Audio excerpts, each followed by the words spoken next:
Bonjour à vous, j'espère que vous allez bien. Alors, je vais vous demander un petit peu de concentration parce que vous allez voir, ce cours n'est pas très simple, mais on va y arriver. Vous allez voir, c'est un peu comme une sorte de jeu de cartes pour comprendre l'évolution de la Cinquième République. En fait, c'est un jeu politique dans le sens où tout le monde va utiliser un peu les cartes qui sont à sa disposition dans la Constitution. Alors, juste avant, on va corriger très rapidement ce document-là. Donc ce document-là, c'est un ultra classique. On va essayer de le déchiffrer très rapidement. Alors donc là, vous voyez une petite fille qui prend la main d'une personne qui n'est pas dans le champ. On voit que c'est une affiche électorale du candidat de Gaulle en 1965. Donc en fait, vous l'avez sans doute remarqué, cette petite fille, c'est Marianne, vous le reconnaissez grâce au bonnet phrygien, les couleurs bleu, blanc, rouge qui sont partout, et vous voyez qu'elle a un petit pins, un petit badge avec un V, qui peut dire 5, bien évidemment, en latin. Alors en fait, tout simplement, cette petite fille, elle dit j'ai 7 ans, laissez-moi grandir. Si vous comptez, donc 1965 moins 7, c'est 1958. Donc en fait, cette enfant symbolise la cinquième République, la cinquième Marianne, si vous voulez. Donc tout simplement, le sous-entendu, c'est de dire cette cinquième République a 7 ans, et pour la laisser grandir, il faut continuer à faire en sorte que De Gaulle reste au pouvoir. Comment on voit qu'on parle de De Gaulle? Grâce à ça, tout simplement, puisque il y a une manche avec 2 étoiles. À l'époque, tout le monde sait ce que ça veut dire. C'est bien évidemment le symbole du général De Gaulle. Pourquoi? Parce que c'est un général dit de brigade, c'est-à-dire un général 2 étoiles. En fait, dans l'armée, vous avez des généraux, mais en fait, il y a plusieurs types de généraux. Première étoile, 2 étoiles, 3 étoiles, 4 étoiles, 6 étoiles, c'est maréchal. Donc, à l'époque, tout le monde sait très bien ce que ça veut dire. Général 2 étoiles, c'est le général De Gaulle. Donc là encore, vous voyez, c'est tout en sous-entendu.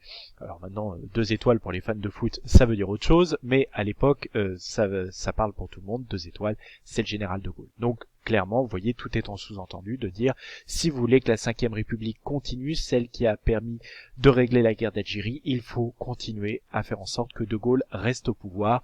De Gaulle, l'homme du 18 juin, d'où la tenue du général 2 étoiles. Bon. Alors, donc, c'est ce qu'on a vu. Alors, juste, du coup, on va continuer un petit peu sur les institutions pour voir comment De Gaulle joue sur les institutions pour continuer à exercer, enfin, pour exercer son pouvoir.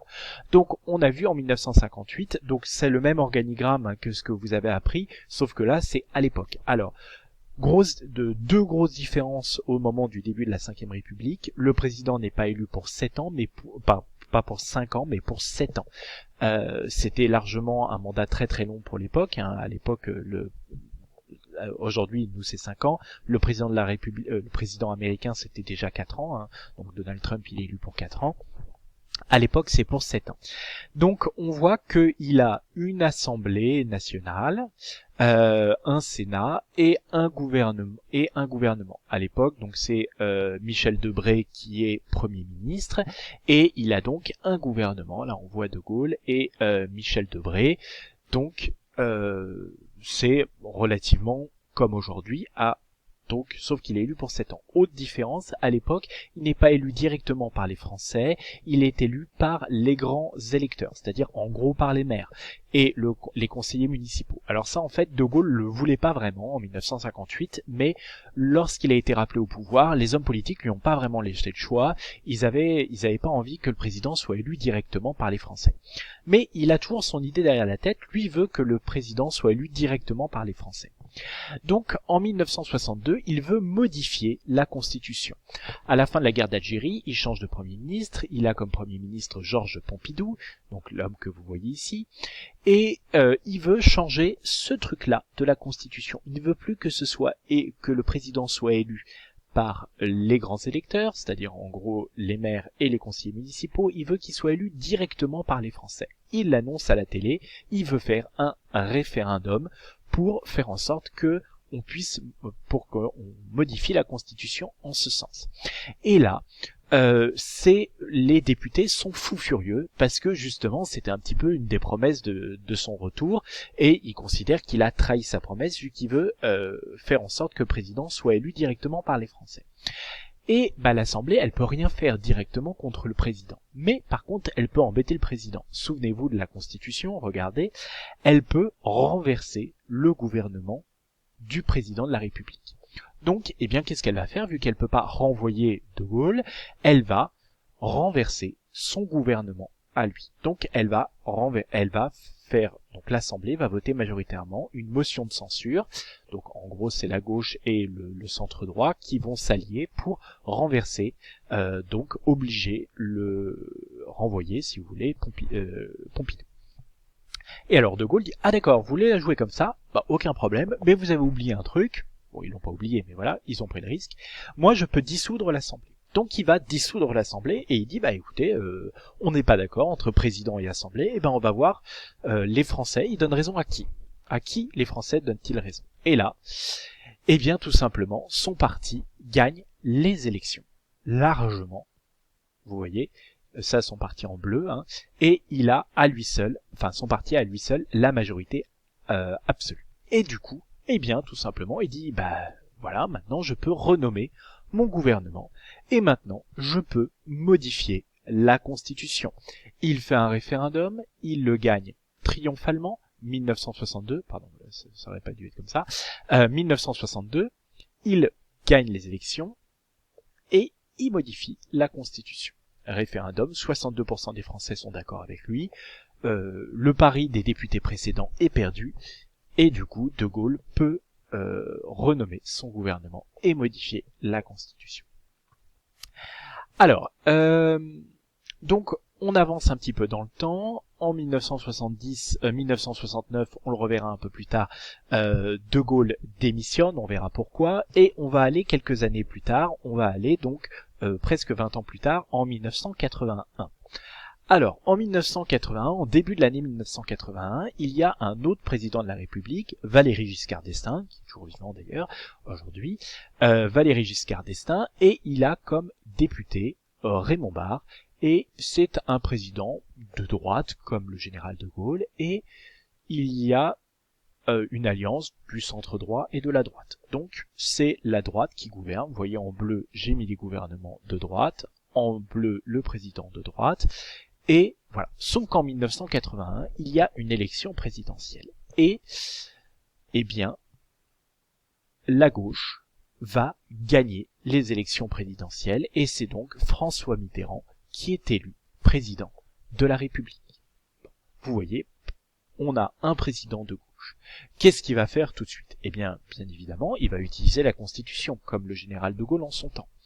Il va dire, écoutez, moi je suis de gauche, mais j'ai un gouvernement et une assemblée de droite. Donc, je veux pas de ce gouvernement, je veux pas de cette assemblée. Donc, qu'est-ce qu'il fait? Il dissout, il demande au gouvernement de démissionner et il dissout l'Assemblée nationale. Vu que c'est lui qui nomme le gouvernement et qui peut dissoudre, il dit, écoutez, je veux changer de politique, donc je change tout. Et je demande aux Français s'ils sont d'accord avec cette dissolution. Et là, regardez bien l'Assemblée, nouvelle Assemblée, paf, la gauche gagne triomphalement les élections, majorité des nouveaux députés sont de gauche, et du coup, nouvelle Assemblée de gauche, et du coup, il peut nommer un gouvernement de droite, il nomme comme Premier ministre un homme, de gauche, un Premier ministre François Mitterrand nomme Pierre Mauroy, et il nomme un gouvernement de gauche. Voilà. Donc là, on a changé de politique. C'est ce qu'on va appeler l'alternance, c'est-à-dire qu'on va passer d'une politique de droite à une politique de gauche. Alors on regarde, qu'est-ce qu'il fait? Donc ça c'est ce que je vous ai dit, il est élu, il gagne 51% des voix, il bat le président sortant, il fait une nouvelle élection législative, il la gagne, et là, du coup, il va faire une politique de gauche. Alors, comme on voit qu'il fait une politique de gauche, il va augmenter le salaire minimum, augmenter les retraites, faire la retraite à 60 ans, il va augmenter les pensions, il va régulariser les sans-papiers, il va diminuer le temps de travail, il va accorder une nouvelle semaine de vacances, de congés payés. Il abolit la peine de mort. Bon. Mais pour financer tout ça, pas la peine de mort, ça coûte rien, mais pour financer tout ça, il va devoir augmenter les impôts. Du coup, il augmente les impôts, et vous avez un certain nombre de Français qui ne vont pas être contents puisque les impôts vont augmenter. Alors ça, c'est important. Donc, On se rappelle, ça c'est important, on se rappelle, le président, il est élu pour 7 ans.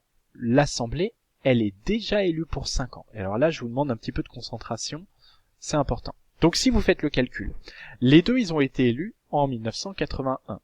Donc, lui, son mandat, il se périme au bout de 7 ans, lui, son mandat se périme au bout de 5 ans.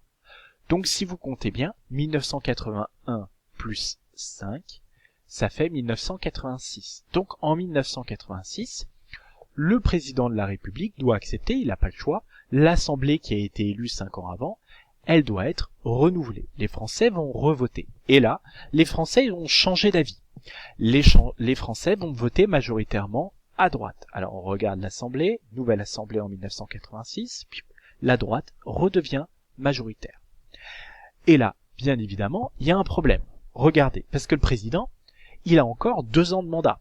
Lui, son mandat, il se termine, pas au bout de 5 ans, mais au bout de 7 ans. Donc, il a encore 2 ans avant de finir son mandat. Donc, 1988. Il lui reste 2 ans. Mais, il y a un problème puisque, là, regardez, vous avez une assemblée de droite et un président de gauche. Or, l'assemblée, elle peut renverser le gouvernement. Donc, qu'est-ce qui va se passer? Eh bien, tout simplement, l'Assemblée, elle va choisir un gouvernement de droite, avec Jacques Chirac à droite. Alors, vous me diriez, le président, il a théoriquement le droit de nommer le gouvernement, mais il peut nommer un gouvernement de gauche, le problème, donc en rose, mais s'il nomme un gouvernement de gauche, l'Assemblée va pas être d'accord et va le renverser tout de suite. Donc, si elle le renverse, si elle le nomme, il va le nommer pour rien, il va tout de suite se faire renverser. Vous me direz, dans ce cas-là, regardez, il peut dissoudre l'Assemblée. Donc, il peut dire aux Français, on refait une élection. Mais ça sert à rien, les Français viennent de voter pour la droite. Il regarde les sondages, il sait très bien que s'il dissout l'Assemblée, la droite va regagner. Donc, qu'est-ce qu'il fait? Il ne peut plus rien faire. Il a le droit de dissoudre, mais s'il dissout, la droite va regagner, donc ça sert à rien. Et il peut obliger le gouvernement à démissionner, sauf que le gouvernement, il a le soutien de l'Assemblée, donc ils peuvent rien faire non plus. Donc, le président, en fait, pendant 2 ans, il va devoir accepter un gouvernement avec lequel il n'est pas d'accord. C'est ce qu'on va appeler la cohabitation. Ils vont devoir rester ils vont devoir accepter de se supporter. Imaginez, c'est comme si Emmanuel Macron était obligé d'avoir comme Premier ministre, parce que l'Assemblée lui obligeait, par exemple Marine Le Pen ou Jean-Luc Mélenchon. Ils ne sont d'accord sur rien, mais ils vont devoir accepter de travailler ensemble. C'est ce qu'on va appeler la cohabitation. Donc du coup, le président de la République, vous voyez, il peut plus diriger le gouvernement il n'est pas d'accord avec lui, donc il va se retrouver un peu comme la reine d'Angleterre, il a plus de pouvoir. Mais vous allez voir qu'en fait, il a un plan derrière la tête. Alors, on regarde rapidement. Ce document, c'est un ultra classique, il est dans plein de brevets pour expliquer la cohabitation. Alors, c'est un dessin de Plantu qui date justement de ce moment du début de la cohabitation. Alors, regardez bien, vous avez un conseil des ministres. Et là, vous avez François Mitterrand. Et là, vous avez Jacques Chirac. Alors, donc, regardez bien. Il dit, bon, tout le monde est d'accord. Et François Mitterrand dit non. Donc, il veut faire Jacques Chirac et son gouvernement veut faire un projet de loi, mais le président n'est pas d'accord. Et vous voyez, Jacques Chirac, le Premier ministre, dit, bon, parfait, j'ai porté ça au Parlement. Donc, en gros, il n'a pas écouté le président de la République. Le président de la République, il peut plus rien faire. Pourquoi il peut plus rien faire? Parce que, je vous remontre très rapidement, Jacques Chirac, il peut présenter ce qu'il veut à l'Assemblée, vu que l'Assemblée est d'accord avec lui. Donc, le président, même s'il n'est pas d'accord, il y a un gouvernement de droite, il y a une Assemblée nationale de droite, il peut plus rien faire. Bon. Donc, vous voyez, le président de la République, en cas de cohabitation, s'il n'a pas l'accord de l'Assemblée, en fait, il peut plus faire grand-chose. Donc, c'est un peu curieux, mais c'est comme ça.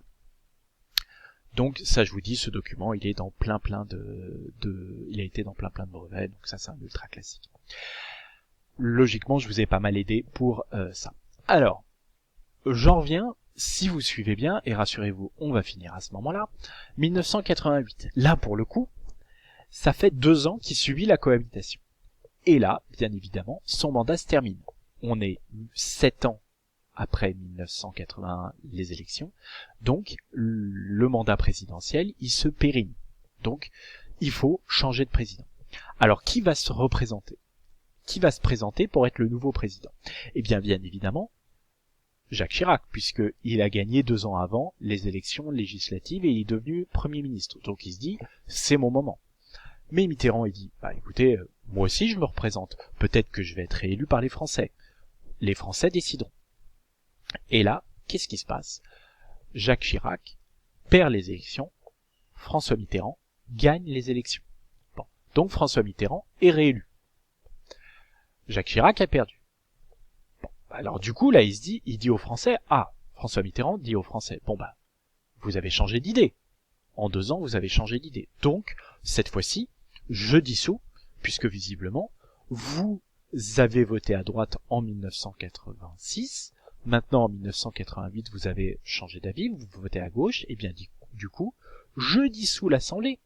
Maintenant, il sait qu'il va gagner les élections, et je demande à Jacques Chirac, qui a perdu contre moi les élections présidentielles, de renoncer à son poste de Premier ministre. Donc, il renvoie Jacques Chirac.